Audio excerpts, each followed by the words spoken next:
Badan terasa gatal-gatal, kulit menjadi pucat dan bersisik, penumpukan cairan di perut, mudah mengalami memar dan pendarahan, kulit dan mata menguning, muntah darah atau BAB berdarah ataupun berwarna hitam, kesadaran berkabut atau bicara kacau dan tidak sadar diri.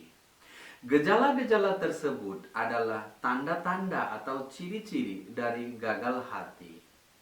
Gejala awal gagal hati cenderung ringan dan mirip dengan gejala pada kondisi lain, yaitu sakit perut di bagian atas, diare, lelah, mual dan hilang nafsu makan.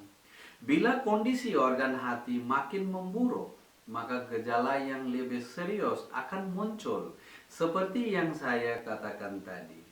Assalamualaikum warahmatullahi ta'ala wabarakatuh. Bertemu sekali lagi di dalam acara The Cure Home Remedy dan saya Sheikh Muhammad Syafiqul Islam.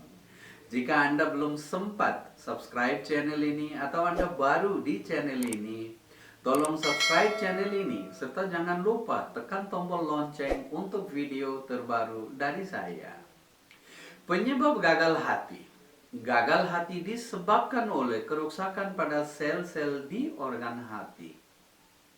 Kerusakan tersebut bisa terjadi seketika atau berkembang dalam jangka yang panjang. Sejumlah faktor yang bisa menyebabkan gagal hati adalah cirrhosis, infeksi virus, terutama hepatitis A, hepatitis B, hepatitis C, dan hepatitis E. Kanker, baik yang bermula di hati maupun kanker yang bermula dari bagian tubuh yang lain kemudian menyebar ke hati. Jangan kaget jika mengonsumsi obat paracetamol yang berlebihan atau dalam jangka yang panjang, maka bisa menyebabkan gagal hati. Selain paracetamol, mengonsumsi obat anti-inflamasi non-steroid, anti kejang, dan obat-obatan yang tertentu juga salah satu alasan penyebab gagal hati.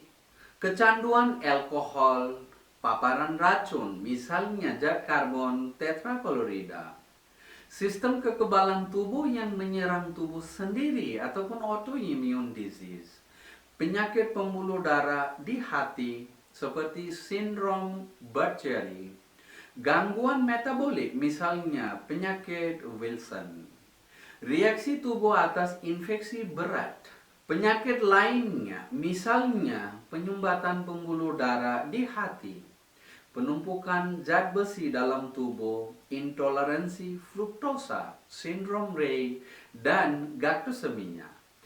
Gagal hati adalah kondisi ketika sebahagian besar organ hati mengalami kerusakan sehingga tidak dapat menjalankan fungsinya dengan baik.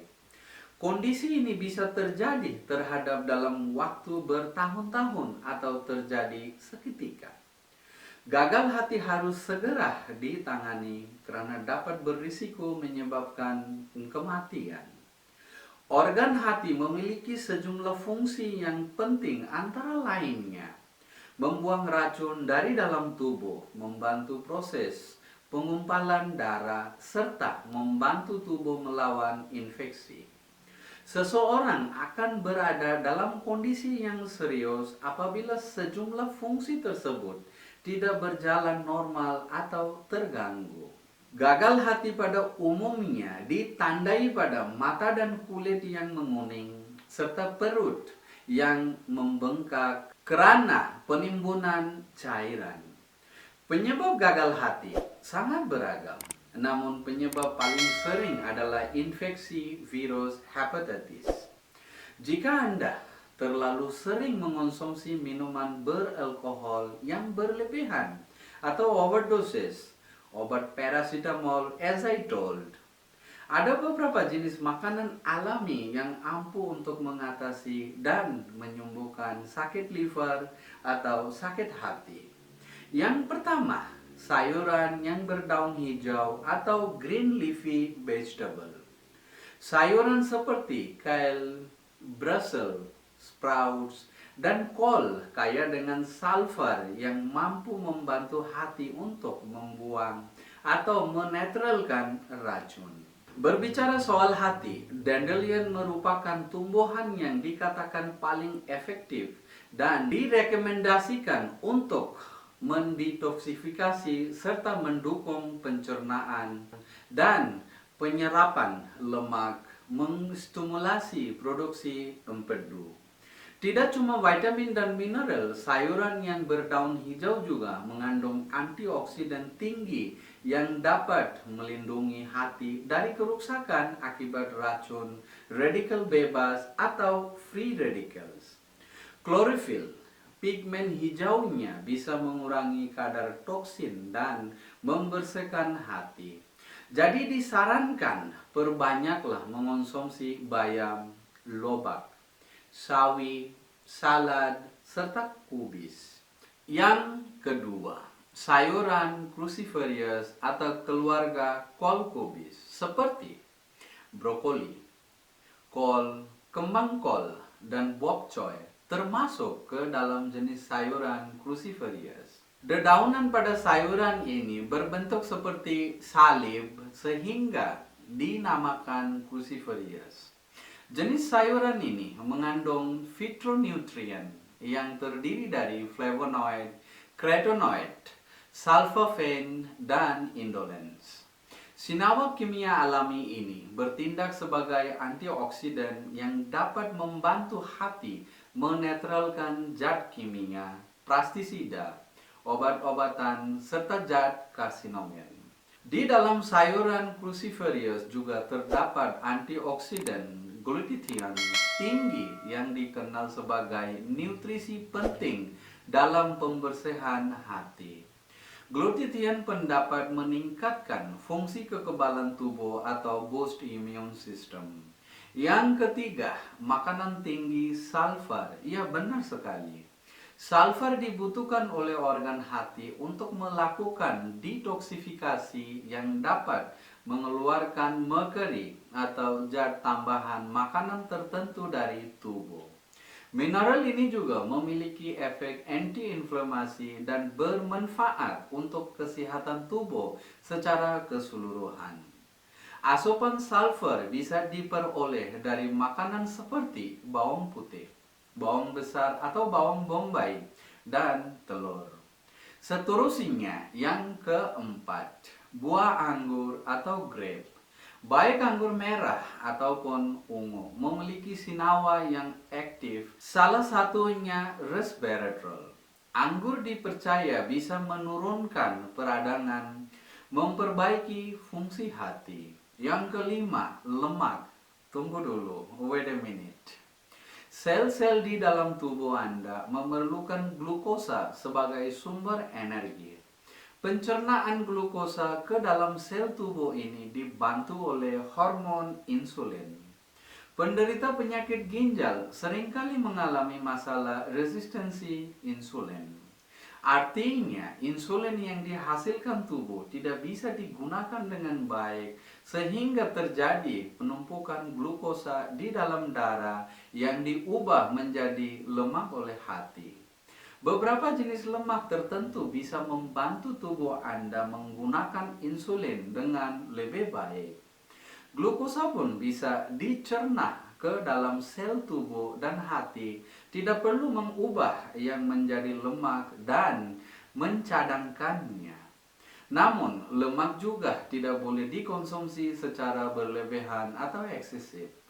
Jenis-jenis lemak tersebut adalah asam lemak omega 3 yang bisa diperoleh dari ikan berlemak, minyak sayur, walnut, flaxseed, dan minyaknya, serta sayuran yang berdaun hijau. Lemak tidak jenuh dari sumber nabati seperti zaitun, kacang-kacangan, dan alpukat. Yang keenam, kopi dan teh hijau bermanfaat untuk kesehatan hati. Sejumlah studi menunjukkan mengonsumsi kopi bisa melindungi hati dari kerusakan dan menjaga fungsinya agar tetap optimal. Di samping itu, tampaknya kopi juga dapat mengurangi risiko kerusakan hati permanen dan cirrhosis ataupun pengeresan pada penderita penyakit liver kronis. Manfaat kopi ini mungkin berkaitan dengan antioksidan yang dikandungnya. Sama halnya dengan teh hijau ataupun green tea. Mengonsumsi teh ini diyakini dapat mengurangi stres oksidatif dan penumpukan lemak di hati. Selain itu, vitamin E yang bisa diperoleh dari biji bunga matahari, kacang almond, dan minyak zaitun, serta canola. Rempah-rempah mengonsumsi rempah seperti temulawak dan kunyit adalah cara yang terbaik, bahkan termurah untuk mendapatkan hati yang sehat. Rempah ini dapat dicampurkan dengan minuman atau digunakan sebagai bumbu masakan. Rempah juga kaya dengan zat-zat penetral racun yang bersifat anti-inflamasi, antiviral, dan antimikroba. Sekarang, makanan yang perlu dihindari oleh penderita penyakit liver sebaiknya menghindari untuk tidak konsumsi lemak jenuh. Karena lemak ini bisa ditumpuk di dalam hati sehingga mengganggu fungsinya. Sumber makanan yang mengandung jenis lemak ini termasuk daging unggas, kecuali yang tanpa lemak, keju, yogurt, kecuali yang rendah lemak, daging merah, makanan manis, misalnya permen, minuman bersoda, serta makanan yang mengandung gula tambahan, termasuk sirup, fruktosa, minuman beralkohol, makanan yang diolah dengan minyak kelapa, makanan berlemak tinggi, ataupun makanan yang digoreng.